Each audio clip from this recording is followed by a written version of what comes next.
Ayan. Hello, hello, hello. It's me again, Ma'am Gina. Meron lang ako ipapakita sa inyo, guys, na nagbabalik. Ito yung Friendster. So, no post yet. Ano yung post ko? Hello. Welcome.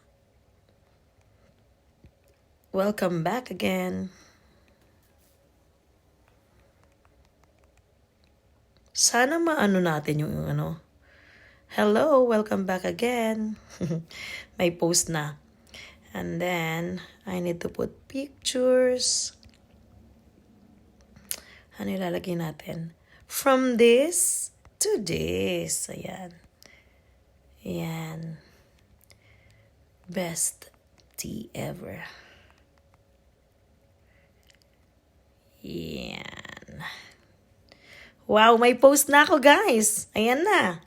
Nagbabalik ang inyong para tayo makapag-edit, makalagay ng picture. Choose photo daw na talagay ko photo ko. And then, Ma'am Gina. Gina G. In Canada.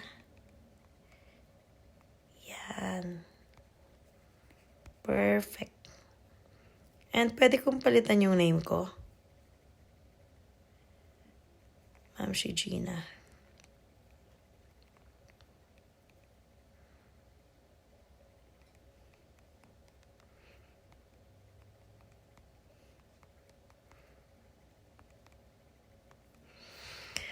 Mas maganda siguro yan ang aking name.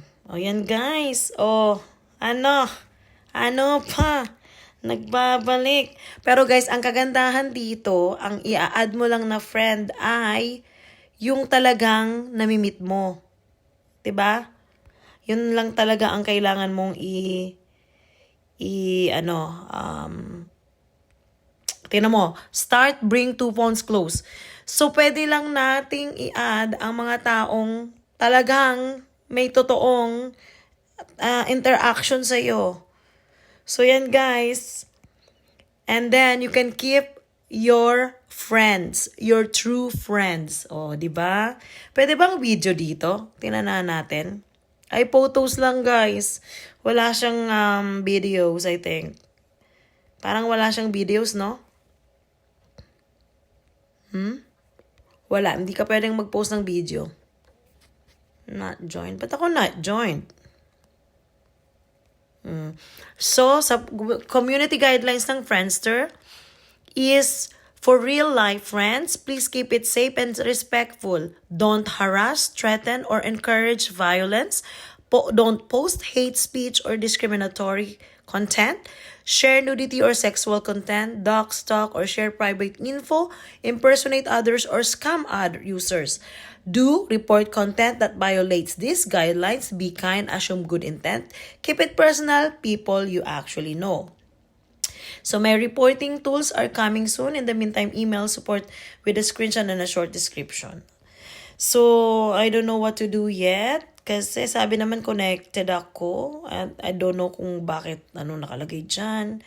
So hindi daw to a Friendster Promise, a network for connecting with real-life friends, built to promise in-person meeting, no ads, no algorithms, we don't sell your data. Ayan. Yan yung pinapaano niya. O guys, yung mga totoong friends lang natin ang pwede nating i-keep. O may nag-like na guys. Ay, ako pala yun. So, kasi, ang pwede lang mag-like sa'yo yung totoo mong kaibigan. So, yan. So, keep your true friends closer to you. At pwede ka naman makipag-friends sa iba. Yan pala yung sinasabing Friendster. Yan yung pinakasikat noon. Bakit hindi nakikita yung mukha ko?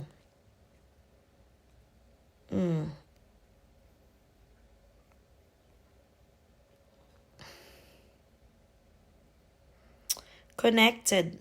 Connected na ma? Ayan, anyways, yan guys. Sinishare ko lang sa inyo. First post of the year or sa Friendster. Welcome back, Friendster!